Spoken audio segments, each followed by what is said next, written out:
হ্যাঁ বন্ধুরা, আমি কমল, পুষ্পশ্রী নার্সারি কোলাঘাট। চলুন কিছু আজকে জেনে নিই। আজকে কিন্তু আমরা জানবো ফল গাছ, ফুল গাছ, নানান ধরনের গাছ, তাদের রোগ সম্বন্ধে একটু একটু করে জেনে নেবো। এটি শহীদ ডালিম, খুব সুন্দর দেখতে, ফুলের থেকেও দেখতে ভালো লাগবে। ফুল গাছ হিসাবে রোপণ করতে পারেন, অসুবিধে নেই। রাখতে পারেন এই জবা গাছটি। এই জবা গাছটি যদি আপনি রাখেন না, প্রচুর পরিমাণে ফুল হবে, আপনার লক্ষ্মী জবার থেকেও বেশি ফুল হয়। সেই জন্য আমরা কোন গাছ রাখবো কিন্তু এরকম একটি অপরাজিতার গাছ, একেবারে সারাটা বছর ফুল পাবো, দারুণ দেখতে হবে। পুষ্পশ্রী নার্সারি কোলাঘাট, আমি কমল। বন্ধুদেরকে অনুরোধ করা রইল যে আপনারা পুরো ভিডিওটি দেখতে থাকুন, বুঝতে পারবেন আরো অনেকটাই। দেখুন, এই গাছটির নাম হচ্ছে হলিডে সেজ। প্রচুর পরিমাণে ফুল পাবেন, সারাটা বছর পাবেন, কম রৌদ্রেতে কিন্তু এটা হয়। যেমন এই গাছটির নাম হচ্ছে আরেলিয়া। তো আরেলিয়া গাছ ছাওয়াতে, রৌদ্রেতে যাতেই রাখুন না কেন, যখনই আপনি ডালিম গাছ করবেন, একটি ছোট্ট টবের মধ্যেই করবেন, ফুলের মতো দেখতে লাগবে, একেবারে ভালো বনসাই করতে পারবেন। গাছের কালার চাইলে তাহলে এই ডেস্কটপ চেয়ার গাছটি করবেন, দেখতে ভারী সুন্দর। তো এদের সম্বন্ধে আমাদেরকে জানতে হবে। বোগেনভিলিয়া গাছটির যেমন কালার দেখতে সুন্দর, এবং এর কিন্তু ফুলও দারুণ সুন্দর। তাহলে শুরু করা যাক আজকে একটি একটি বিষয় নিয়ে। চলুন প্রথমত জানি, এরকম ফাঁদ হয়ে গেলে জানবেন, গাছের পাতার উল্টো দিকে ফাঁদ থাকলে, তাহলে আপনি জানবেন কিন্তু আপনার মাকড় মানে লাল মাকড় লেগেছে। তাহলে আপনি দোকানে গিয়ে বলুন রেড মাইডের ওষুধ দিন, ওর থেকে অল্প করে নিন, লিটার 1 ml করে দিন, কাজ হয়ে যাবে। দেখুন, দুর্বল ফুল, গাছের দুর্বল অবস্থা থাকলে ফুলগুলো থাকবে না, আস্তে আস্তে কিন্তু গাছ থেকে অটোমেটিক পড়ে যাবে। যখনই দেখবেন এরকম সাদা পোকা, দেখুন সাদা সাদা জড়ি রয়েছে গাছের মধ্যে, যখনই থাকবে, তাহলে মাইট পোকার ওষুধ নয়, এটা বলবেন সাদা পোকার ওষুধ, মানে মিলিবাগের ওষুধ। মিলিবাগ পোকা বললেই ওরা বুঝতে পারবে। তো ওই যে পোকা আপনার গাছে রয়েছে, ওকে একেবারে ক্লিয়ার হয়ে যাবে। দোকানে গিয়ে বলুন, একতারা, সিতারা, অ্যাডমায়ার, ফেন্ডাল, বহু কিছু পাওয়া যায়, প্রোফেক্স সুপার, বহু প্রজাতির ওষুধ পাওয়া যায়, বহু ধরনের ওষুধ পাওয়া যায়। ওর থেকে লিটারে 1 ml করে দেবেন, দেখবেন পরিষ্কার হয়ে গেছে, আপনার গাছ একদম ক্লিয়ার হয়ে গেছে। তাহলে গাছে মাঝে মধ্যে পোকা লাগলে সেগুলো আপনাদেরকে একটু জানতে হবে এবং ওষুধপত্র দিতে হবে। একটু খেয়াল করুন, একটা পিঁপড়া বসে রয়েছে গাছের মধ্যে। তাহলে এই যে পিঁপড়াটা বসে আছে, পিঁপড়া তো আর ফুল খাচ্ছে না, তো সেই জন্য আপনাকে জানতে হবে যে পিঁপড়া থাকা মানে গাছের ক্ষতি হচ্ছে বা পোকা আসছে। সবসময় গাছকে এইভাবে কাটিং করবেন, কাটিং করতে করতে দেখবেন যে গাছ আপনার লম্বা হয়, সেও কিন্তু গ্রোথ হয়ে যাবে। যখনই আপনি কাটিং করবেন, তারপরেই দেখবেন গাছ একদম চকচক করছে। তো কয়েকদিন পর দেখবেন ওতে আবার ফুল আসছে। ফুল আসলে তারপরে আবার আপনি অন্য চিন্তা করুন, খাবার দাবার চিন্তা করুন। তাহলে গাছ প্রথমত কাটিং করবেন, খেয়াল করবেন টবে এরকম জল জমে রয়েছে কিনা, খেয়াল করবেন গাছের নিচ পাতাগুলো এইভাবে শুকিয়ে যাচ্ছে কিনা ঝাউ গাছে। যদি তা যায়, তাহলে থাইমেট, ফুরাডন বা ফোরহেড, যে কোনো একটা ওষুধের দানা কিন্তু আপনি দিতে পারেন, আপনার ভালো কাজ হবে। ভালো কাজ হবে। আপনি মাঝে মাঝে কিন্তু ওষুধ দেবেন, ওষুধ দিতে হবে, না হলে গাছ ফ্রেশ করতে পারবেন না। সেই জন্য খেয়াল করতে হবে আপনার গাছগুলো ঠিক আছে কিনা।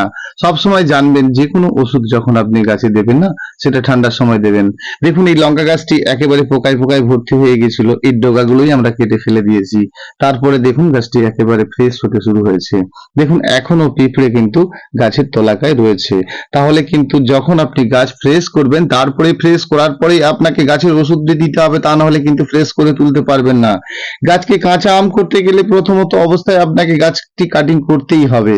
তাহলে একটা সময় ফুল আপনি ভালো করে নিলেন, তারপরে করলেন কাটিং। দেখুন, এই যে জলগোলাপের গাছ বা মেক্সিকান সল্টের গাছ দেখিয়েছিলাম, এই সমস্ত জলটা কিন্তু ফেলে দিয়েছিলাম। দেখুন, শুকনো হওয়ার পর জল দিয়েছি। একটি গুটি পোকা ফুলটির মধ্যে বসে রয়েছে। দেখুন, ওই পোকাটি খুব ডেঞ্জারাস পোকা, গাছের পুরো পুরো গাছটিকে শেষ করে দেয়। যে কোনো গাছকে, ধরুন এই ধরনের গাছ আপনারা যখন রাখবেন বাড়িতে, আপনাদের গাছকে একেবারে শেষ করে দিতে পারে যে কোনো গুটি পোকা। তাহলে তাদেরকে, আমাদেরকে সেই গাছেরই জন্য আমাদেরকে মাঝে মধ্যে ওষুধ দিতে হবে, সেটি সন্ধ্যের পরে দিলে বেশি ভালো কাজ করবে। তাহলে সমস্ত গাছের বিষয়ে আমাদেরকে জানতে হবে, জানবো কিছু ফলে গাছের সম্বন্ধে। ধরুন এই যে কাঁঠাল গাছ আমরা টবে কিন্তু খুব সুন্দর করতে পারি, এটি থাইল্যান্ড পিঙ্ক কাঁঠালের গাছ। তো এদেরকে যখন ফল গাছকে আপনি টবে করবেন, দেখুন টবে যখন আপনি ফল গাছ করবেন, তাহলে কিন্তু অবশ্যই একটু মাটিতে বালি মেখে করুন। যেমন রেড ডায়মন্ড পেয়ারা কিন্তু দারুণ খেতে ভালো। শুধু খেয়াল করবেন যে এই যে গুটিটা রয়েছে, গুটি না, ওই যে কলমটা রয়েছে, কলমের নিচ থেকে কোনো গাছ বেরোচ্ছে কিনা। আর গাছগুলোকে গুটির লেভেল পর্যন্ত করেই রোপণ করবেন। সব সময় যে কোনো গাছ যখন আপনি রোপণ করবেন, সব সময় গাছের গোড়াতে যতটুকু মাটি রয়েছে সেই পর্যন্ত কিন্তু গাছটি রোপণ করবেন। ধরুন এই যে কালো জামের গাছটি আপনি যদি করেন আর কি, তাহলে টবে করুন, ভালো জাম পাবেন। মাটিতে দিলে একটু সময় নেয়, তো মাটিতে গাছ রোপণ করতে গেলে অবশ্যই মাটিতে বালি মাখবেন, তাহলে ভালো ফল অবশ্যই পাবেন। এটি লাল বাতাবির গাছ, প্রচুর ভালো, খুব ভালো, দারুণ খেতে। এটি মিষ্টি লিচু, চায়না 3 ব্লু। তো এই সমস্ত গাছ আমরা কিন্তু টবে অনায়াসেই করতে পারি। এদের দিকে আমরা টবে করে নিতে ভালো লাগবে এবং ভালো ফল আসবে। এই সমস্ত গাছ কিন্তু টবে করা যায় এবং টবের জন্যই এই গাছগুলো বেশি ভালো। যেমন মোসাম্বির এই ভ্যারাইটিটি দারুণ সুন্দর এবং ফলের সাইজগুলো বেশ বড় এবং ভালো, খেতে একেবারে সুস্বাদু এবং মিষ্টি ফল। দেখুন, আমরা যখন কোনো গাছ করব সবসময় কয়েকটি জিনিস যদি আমরা খেয়াল করি, এটি সাদা জামের গাছ, দারুণ দারুণ ফলে এবং বছরে অন্তত 2-3 বার আপনি পাবেন। যেমন এই মোসাম্বিটি ভেদ মালটা খুব মিষ্টি, তো অনেকের বাড়িতে এটি রয়েছে। দেখুন, মোসাম্বিটি হয়ে যাবার পর ওর কিন্তু পাতাগুলো লাল হওয়া স্টার্ট হয়ে গেছে, তাহলে ফলটা তুলে নেওয়ার পর কিন্তু আবার আপনাকে খাদ্য দেওয়ার চিন্তা করতে হবে। সেই জন্য আপনাকে সবসময় খেয়াল করতে হবে, একটা সময় আপনি কিছু নিলেও আবার একটা সময় গাছকে কিছু দিতে হবে। সেটাই, যখন আপনি গাছ থেকে কিছু ফল নিলেন, নেওয়ার পরে গাছটি দুর্বল হয়ে ওঠে, সে সময়টা কিন্তু খাবার দাবার ব্যবস্থাটা আপনাকে অতি অবশ্যই করতে হবে। সেই জন্য আমাদেরকে প্রতিটি গাছের বিষয়ে ভালো করে জেনে নিতে হবে। জেনে নিতে হবে যে গাছ যখন রোপণ করব সে সময় কিন্তু আমরা খাদ্য দিয়ে রোপণ করব না। সেটা আপনারা জেনেছেন যে গাছ যখন রোপণ করব মাটিতে খাদ্য দেব না, দিয়ে কিন্তু গাছ রোপণ করব না। গাছ যখন রোপণ করব কেবলমাত্র বালি আর মাটি মেখেই রোপণ করব। করে দেখুন, বললাম শুধু এটা মূল কথা না, করে দেখুন, আপনি ভালো কাজ অবশ্যই পাবেন। সেই জন্য আপনাকে জানতে হবে, যখন আপনি টবে গাছ রোপণ করছেন অবশ্যই বালি আর মাটি মেখে অর্ধেকটা বালি একসঙ্গে মেখে তারপরে আপনি গাছটি রোপণ করুন। রোপণ করার পূর্বে টবের নিচে নুড়ি দিতে ভুল করবেন না, অবশ্যই দেবেন। এবং গাছটি 20 থেকে 21 দিন যাওয়ার পর কিন্তু আপনি খাদ্য দেবেন। শুধু মনে রাখবেন, শীতের সময়টা আপনি কিন্তু কোনো ফল গাছে খাদ্য দেবেন না। এইটুকুই তো ব্যাপার, জেনে নিলেই গাছে ফল হওয়াটা সম্ভব। দেখুন, অনেকের বাড়িতে গাছ মাটিতে রোপণ করা আছে, দেখা গেছে আপনি একটি ফলের গাছ রোপণ করেছেন, পাশে কলা গাছ, পেঁপে গাছ, এই ধরনের গাছ রেখেছেন। সেই ক্ষেত্রে কিন্তু গাছে আপনি একেবারেই ভালো ফল পাবেন না, এটা সবসময়ের জন্য জেনে রাখবেন। জেনে রাখবেন, গাছ, ফল গাছ একটি গুচ্ছ জাতীয় শেকড়ের গাছ মানে তার পাশে আরেকটি গুচ্ছ জাতীয় শেকড়ের গাছ না থাকে।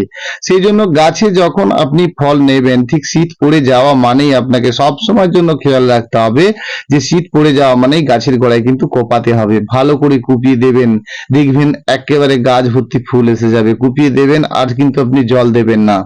গাছে ভর্তি ফুল এসে গেল, এবারে গাছকে আপনি স্নান করান, গাছের গোড়ায় ভালো ডুবিয়ে জল দিন, দেখবেন প্রতিটি গাছ কিন্তু আপনি ভালো করতে পারবেন। যখনই গাছ দুর্বল থাকবে দেখবেন এরকম গাছে ভর্তি ভর্তি ফল এসে যাবে। ভালো গাছে যখন আপনার ফল এসে গেছে, ফলটিকে ফল বলে মনে হচ্ছে যে গাছে ফল এসেছে, এবার আপনি খাদ্য দিন না। অবশ্যই খাদ্য বানিয়ে নিন, নিজেরা তো বাড়িতে খাদ্য বানিয়ে নিতে পারেন, প্রবলেম নেই। দেখুন, অনেকেই আনাজ খোসা দিচ্ছেন, অনেকে চায়ের পাতা দিচ্ছেন, এগুলো কোনো সমস্যা নয়, খুব ভালো, অবশ্যই দেবেন। চায়ের পাতা, আনাজ খোসা, পড়ে থাকা বাড়ির যে পুরানো ভাতগুলো সেগুলো পচিয়ে আপনারা দিতে পারেন, ভালো কাজ হবে। সবসময় যখন আপনারা কোনো দোকান থেকে মশলা কিনে নিয়ে আসবেন আর কি, তো সেই মশলাটিকে সবসময় কিছু মাটির সঙ্গে মেখে নেবেন, তাতে একটু জলে ছিটে দিয়ে 6-7টা দিন রেখে দেবেন, তারপরে দিয়ে দেখুন দারুণ কাজ করবে। অনেকে কি ভুল করেন বলুন তো, যে খোল, সার, ডিএপি যাই করেন না কেন অনেক দিন ধরে পচিয়ে ফেলেন, 20 দিন, 25 দিন, 30 দিন পচিয়ে ফেলছেন, জানেন তো ওটা অ্যাসিড তৈরি হয়ে যাচ্ছে। ওই ভুলটি কখনোই করবেন না। যখন আপনি কোনো গাছকে খাদ্য দেবেন, পচানো খাদ্য দেবেন, 3 থেকে 10 দিন, বারে বারে বলছি 3 থেকে 10 দিন, 3 দিন পর থেকে দেওয়া শুরু করা যায়, 10 দিনের মধ্যে সেটা শেষ করতে হবে। কারণ গাছে যখন আপনি পচা খাদ্যটা দেবেন না, অবশ্যই পচা খাদ্য যখন গাছের গোড়াতে দেবেন, গোড়াটি যেন একদম ড্রাই থাকে। দিলেন, দেওয়ার পরে কিন্তু ভালো করে মাটি শুকনো হলে, মানে আপনি পচা জলটা দিলেন, পচা জলটা শুকনো হলে কিন্তু আপনি জল দেবেন। এটি খুব সুন্দর সাদা মালবেরি কিন্তু, হ্যাঁ, সাদা মালবেরি প্রচুর পরিমাণে ফলে। আমরা মালবেরি অনেকগুলো স্টাইল দেখেছি, এটি সাদা, বেশ ভালো একটি গাছ। কয়েকটি বিষয় জেনে নিলে গাছ করাটা খুব সাধারণ ব্যাপার। সেই জন্য আমাদেরকে কয়েকটি বিষয় একেবারে ক্লিয়ার করে জেনে নিতে হবে। কাঁঠাল গাছ খুব সুন্দর হয়ে গেলেও মাঝে মধ্যে কিন্তু আপনাকে কাটিং করলে হবে না। শুধু কেবলমাত্র মনে রাখবেন যে বর্ষার সময়টা, বর্ষা শেষ হয়ে গেলেই আপনাকে কাঁঠাল গাছের কিছু ডাল কেটে ফেলে দিতে হবে এবং গোড়াটি কুপিয়ে দিতে হবে। আদার্স যত আপনার ফলের গাছ আছে অবশ্যই শীতকালে কিন্তু মাটিতে থাকলে আপনি কোপাবেন। যে গাছে আপনার ফলই হচ্ছে না, অনেক দিন ধরে একেবারে বৃদ্ধি বৃদ্ধি হয়ে যাচ্ছে তাদের ক্ষেত্রে কিন্তু ফসফেট পটাশটি আপনি দিতেই পারেন, তাহলে ফল এসে যাবে। এটি রেড ডায়মন্ড গোয়াভা, দারুণ সুন্দর। দেখুন কাটিং করে করে প্রথমত গ্রোথ করা যায়, গাছটিকে ভালো করে গ্রোথ করে নিতে হবে। গ্রোথ করে নিলেই আপনি পাবেন গাছে কিন্তু সুন্দর ফল। সবসময় যখন কোনো গাছ করবেন, গাছের গ্রোথটা আপনার ফার্স্ট, গাছকে গ্রোথ করে নিতে হবে। সবসময় খেয়াল রাখবেন যে কোনো গাছের ক্ষেত্রে একটা সময় আপনাকে ভালো করে বাড়িয়ে নিতে হবে। খুব সুন্দর গাছ হয়ে যাবার পর এটি মালয়েশিয়ার একটি চেরি, খুব সুন্দর একটি ফল। আমরা অনেকেই অনেক ধরনের ফল ভালোবাসি, তবে এটি কিন্তু ভালো একটি ফল। সব সময় আমাদেরকে জানতে হবে কোন গাছ আমরা করব আর কি, ভালো গাছ করতে হবে, ভালো গাছের সম্বন্ধে জানতে হবে। দেখুন এই গাছটি হচ্ছে লঙ্ঘন। তো লঙ্ঘন গাছ আমরা অনেকেই জানি, অনেকের বাড়িতে রয়েছে। তো একেবারে লিচুর মতো ফল দেখতে, দারুণ খেতে, বেশ সুস্বাদু ফল এটি। তো সেই জন্য যখন কোনো গাছই করি না কেন, যে কোনো ফলের গাছ করি না কেন, সবসময় আমরা খেয়াল রাখবো গাছ রোপণের সময় খাদ্য দিচ্ছি না, এবং গাছ রোপণের পর আমরা কিন্তু খাদ্য দেব। এটি মিষ্টি একটি কমলার গাছ, দারুণ থাইল্যান্ডের মিষ্টি কমলা, খুব মিষ্টি ফল। অবশ্যই এই ধরনের ফল আমরা একটা রাখতেই পারি, সেটা টবে করতে পারি। তো প্রত্যেকেই আমরা যখন যে কোনো ফলের গাছ করেছি আর কি, সবসময়ের জন্য খেয়াল করব যে গাছে আমরা রোপণ করার সময় খাদ্যটা দেব না, এটা আমাদেরকে একেবারে শপথ নিতে হবে, তাহলে ভালো গাছ করা সম্ভব। টবের নিচে নুড়ি দিতে হবে, কয়েকটি ব্যাপার আর কি। আর শীতের সময়টা কিন্তু খাদ্যটা দেবেন না, ব্যাস আপনার গাছ ফ্রেশ থাকবে।